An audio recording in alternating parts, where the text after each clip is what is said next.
Hi everybody, my name is Ben Jones and I'm an analyst at Dorsey Wright and Associates. It was an interesting week in the global equity marketplace. We saw the US dollar strengthen, we saw precious metals weaken, and certainly around really in almost any market we saw some negative returns. And if we look at the CNX Nifty, we saw it pull back into a column of O's on its long-term 100 rupee trend chart. This brings it down just above the positive trend line, which can be found at 4,700. So what are some ways to play the current equity market in India?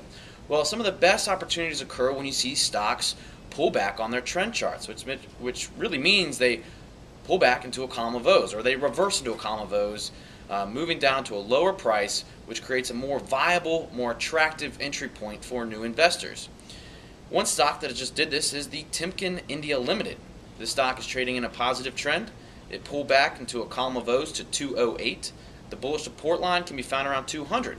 So this has a positive risk-reward scenario because you have a tighter stop or a closer stop there around 198. That move would break through the positive trend line. Next up is Sunflag Iron and Steel Company Limited.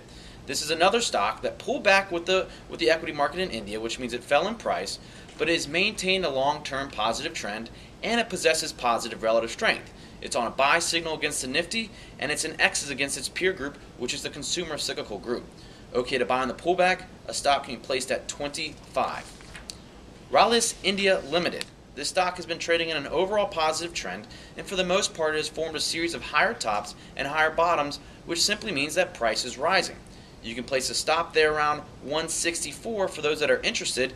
That would produce the first sell signal from here and also violate the positive trend line.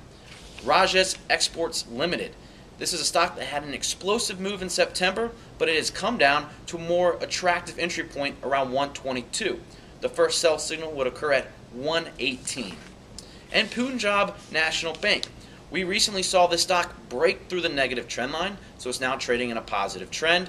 Weekly momentum is positive, which means the 1-week moving average has crossed above the 5-week moving average, and it also possesses positive relative strength.